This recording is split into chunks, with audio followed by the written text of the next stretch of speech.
If you're trying to start working remotely, but you have no idea how to get started or even where to get started when it comes to finding remote work, in today's video, I'm gonna try and help you figure out how you can place yourself, position yourself, as well as get ready to work remotely if you've never done that before. And if you're just a beginner, don't worry, this video is for you. Hi, if you're new here, my name is Gloria, and let's get to it. In order for you to learn remote work, you need to make sure your tools of trade are actually optimized and they're up to date with the recommendations or the requirements that every job application is currently looking for. Now, I'm using the assumption that you already know the work or the kind of industry or the kind of role you actually want to land in the remote space. So I'm not really going to dive into the nitty-gritty. The first thing you have to prepare is your resume. You need to optimize your resume such that the person who's going through your resume can understand who you are, how you acquired your skills, and why you are the perfect fit for that particular role that you are currently applying for. And then the second thing is, guys, normalize optimizing your resume to be application tracking system friendly or ATS friendly. Now, this basically means minimize the amount of formatting as well as the beautifying of your resume as much as possible, because a lot of the applications that are usually listed online or a lot of the remote roles that are listed online, they will disqualify you if the computer cannot be able to go through your beautiful formatting and everything.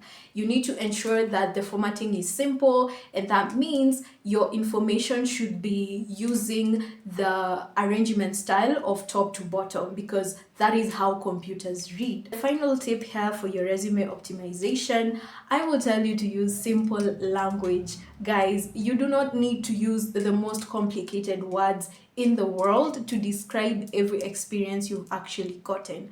Normalize using simple words but have impact. Make sure you use language that a recruiter can be able to understand, because when it comes to the recruitment space as well as the business world, the only thing they're trying to understand is how can you help me and my company increase profit, become more efficient, improve productivity, or even save time.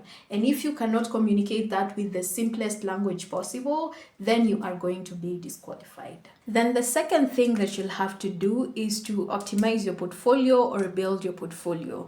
Now, for the remote space, competence is king. Okay, a lot of people are trying to see whether or not you actually qualify or you have the skills that they're actually looking for, and that is what your portfolio is supposed to communicate. So if you haven't built your portfolio yet and you're looking for remote work, you need to reevaluate your standing, because it is going to disqualify you. Now, here's the thing. When you're building your portfolio, you're supposed to pick the projects that are going to put your right foot forward. They're going to communicate the information that you're competent, you are organized, as well as the right candidate that they're looking for. Now, the first thing you need to know is that your portfolio should have a clear flow.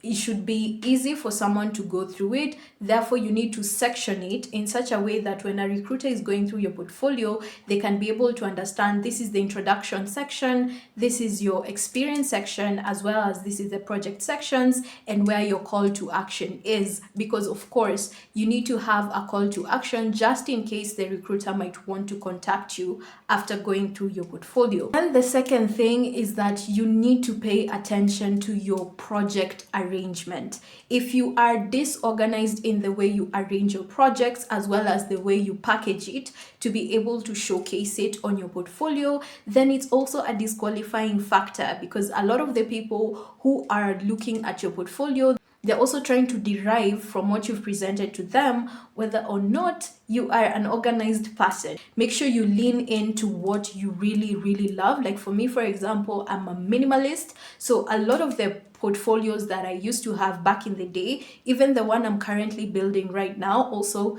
if you need help building a portfolio, do let me know in the comment section so that I can do that video for you. But even when I'm building my portfolio right now, I know it's going to be very minimal and it's going to use very simple strategy and simple sections to communicate my value. And then the third thing is you need to have a clear call to action. Do you want them to call you? Do you want them to message you? Or do you want them to email you? Make sure that is very, very clear on your portfolio, because once someone is done going through your portfolio, the next thing they're gonna wanna do is how are they gonna get in touch with you. And remember, this is remote work. This is not like someone can come to your house or call you or find you anywhere on the internet. This is someone who's hunting for you, so you need to make it as easy as possible for them to reach out to you. And then the third thing that you need to do to get ready is to optimize your LinkedIn profile. I know you guys are cringing when I mention LinkedIn, because a lot of us just think that LinkedIn is for boring people, old people, and it's the most boring social media platform on earth. But this is going to be the only tool that a lot of recruiters are going to use to check and see whether or not you're a human being. Therefore, in order for you to position yourself as the right candidate, you need to ensure that you also have your LinkedIn profile optimized. Now, the first thing you need to pay attention to is a clear profile photo. Your profile picture should clearly depict your energy, the way you work, as well as whether you're a friendly person or someone who's gonna push it away. Then the second thing that you need to pay attention to is going to be your headline. Your headline needs to be clear. You need to communicate your value as well as represent how you are going to be beneficial to the company that you're gonna be getting into. And then just a simple tip, just another tip for you guys, ensure you have a banner. A lot of us ignore the banner real estate, but I want you to think about your LinkedIn banner as your billboard. This is where you're going to broadcast the kind of value that you're going to bring to a company, whether it's saving time, improving efficiency, or all those other things that I have said. Now, after confirming that all these things are in the bag, the next thing is to get strategic. Here, you're not just competing with candidates who are locally situated in your country, but you're also competing with people who are in other continents around the globe. So you need to be very strategic on how you're going to land your role, and to ensure that even if you land this your first role, you are placing yourself in a position where you are also going to be recommended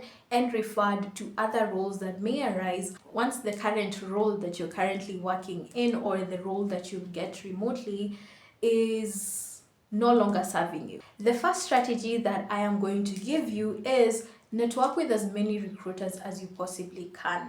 Now, if you guys did not know, 80% of the jobs that are usually present in the economic world, they are usually hosted and known by recruiters, hiring managers, as well as headhunters. You need to ensure you have at least 3 to 5 recruiters in your network, such that when an opportunity arises that you actually qualify for, they are able to push you and push your name in order for you to land those roles. The second tip I have for you guys is that you need to find and list out the specific job boards that you are going to apply for remote roles through, because not all remote job boards are meant for you, especially when it comes to the region differences, as well as the way or the people or the candidates they're actually looking for. Because when it comes to remote work, location is important, and that is why when you are applying for a role, you need to also know which countries are actually having your are actually tickling your fancy, as well as which countries you want to be working in when you're working internationally or working remotely. The other tip that I have for you guys is that you need to start solving industry related problems using your personal projects. Now, granted that you already know the role that you want to be working in, as well as the challenges that a lot of people encounter when they are dealing with your specialty or dealing with your field, what kind of problems might usually arise in your area of expertise, and you need to anticipate these problems and then solve for these problems using your projects. Now, what this does is that it helps you understand better what the industry is looking for, as well as position you as the candidate who usually is solving problems. Because a lot of the remote work that you are going to find out there, they're going to list out that one of the key skills they're going to be looking for is problem solving. Congratulations on building your strategy. Now, the next thing that you have to do is to finally start getting into the hunting. Now, I want you guys to remember that when it comes to remote work, it is a marathon and not a sprint. Do not burn out trying to send out 150 applications in a day. You need to ensure that you make it sustainable for you such that you are able to apply to the roles. That is one. And then the second thing is because you also want to ensure that you find something that's going to hold you, because remember, just because you're looking for a job, bills are not going to stop. So you need to ensure that you at least can hold down a day job that will be able to cater for your expenses as you continue looking for the remote role that you want. You need to identify the number of job applications you're going to be sending per day or per week. Yes, you can go crazy. Yes, it's about numbers, but when you get strategic, you will also understand that sometimes it's not even about the number of applications that you send, but most of the time it will bubble back down to how many people do you know and who is in your network, because they're the ones who are going to recommend for you the roles that you're currently seeking, because probably they've assessed you and they've found out that you're the right candidate to fill a specific role that they have come across or they know. Then the next tip that I have for you guys is that you need to start building your pitching and your presentation format or your presentation style, because a lot of the times you'll find that you will have to pitch yourself, especially if you're an independent contractor or a freelancer. You will have to pitch yourself and you'll have to market the value that you can actually bring to a company when you're working with them. So you need to start practicing how you're going to be pitching yourself.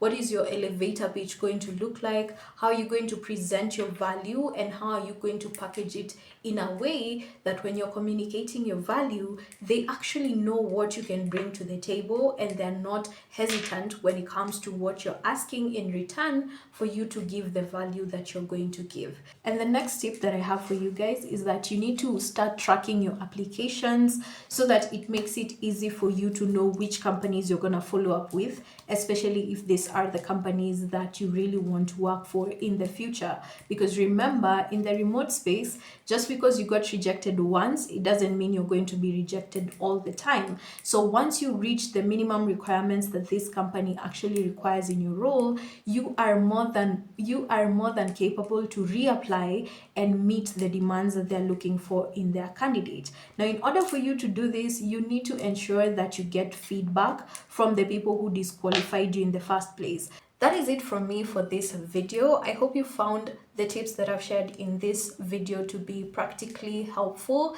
If you did, then make sure to put them into practice, because the only way for you to be able to land a remote role is to take advice and to find what works for you. But up to that point, thank you guys so much for watching until the end. I hope you found the tips that I've shared in this particular video to be helpful. If you did, then make sure to give me a thumbs up. Let me know in the comment section which tip or hack I gave you that is actually practical and will work for you.